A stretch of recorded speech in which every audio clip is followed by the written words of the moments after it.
የሚሰሩት ጥቂት ናቸው። ጥሩ ነው። ግዴለ ምችናለም ከሰማችሁ መልካም ነው።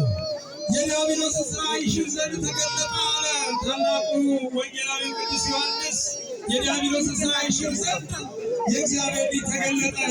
አንድያ ልጁ ቅድመ ዓለም ያለ እናት የተወለደው ድኅረ ዓለም ከድንግል ማርያም ያለ አባት የተወለደው እነሆ ከዚህ ከዛ የማይባልለት ረቂቁ የማይጨበጠው በፍጹም ተዋሕዶ ፍጹም አምላክ ፍጹም ሰው ሆኖ ከድንግል ማርያም ተወለደ፣ ወደዚህ ዓለም መጣ። ምክንያቱ ደግሞ ምንድነው ቢባል የዲያብሎስን ሥራ ያስወግድ ዘንድ። የዲያብሎስ ሥራ ምንድነው? ሰዓታችን አጭር ነው። ባጭሩ ጥቂት እንመለከታለን። ዲያብሎስ ዛሬ ቢሆን ትናንትና እኔና እናንተ ለመንግሥተ ሰማያት እንዳንበቃ ማድረግ ነው ዓላማው። ሌላ ዓላማ የለውም። በተለያየ መልኩ ከክርስቶስ እንድንለይ ማድረግ ነው።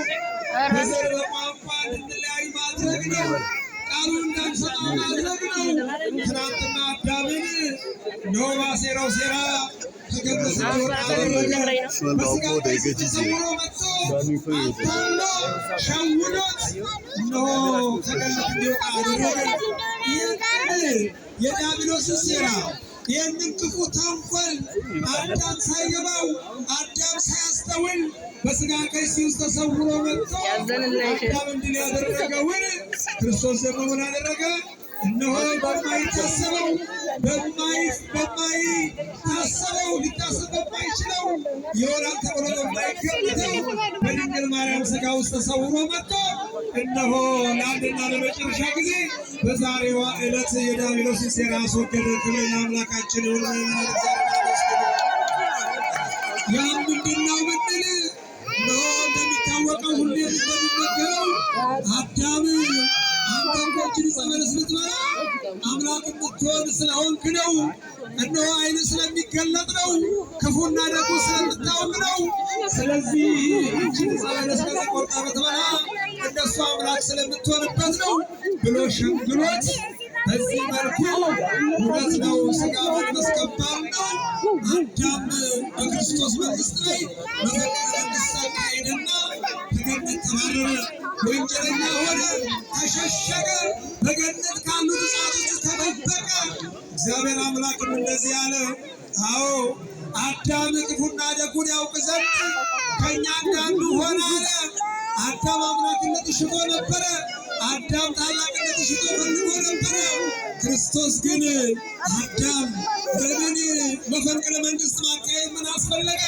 እኔ ሾምሃለሁ፣ እኔ አከብርሃለሁ፣ የፈለግከውን ያሟላለሁ አለና የለመዱትን የማይረሳ የነገሩትን የማይረሳ አምላክ የአዳምን ፍላጎት ከልጁ ከድንግል ማርያም ተወለደና የአዳም ሥጋ እንዲከብር የአዳም ሥጋ አምላክ እንዲሆን የአዳም ሥጋ ከፍ ከፍ እንዲል የአዳም ሥጋ እንዲያርግ አደረገና ለአዳም አምላክነትን ሰጠው፣ አከበረው። እነሆ በድንግል ማርያም አማካኝነት አዳም ያን ፍላጎት ተጎናጸፈ። የዲያብሎስ ሴራ ተወገደ። ሴራው ምንድን ነው ቢባል በዚህ ሰዓት አዳም ከገነት በወጣ ሰዓት አዳምን አስፈርሞት ነበረ።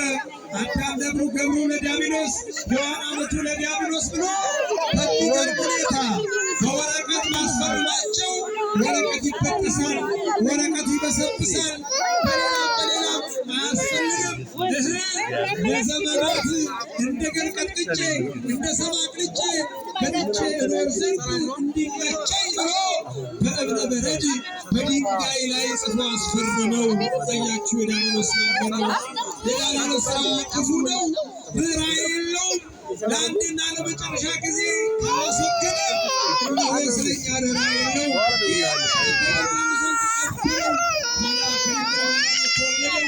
መጥቶ ሥጋ የነሳው ያ ፍጹም አምላክ ፍጹም ሰው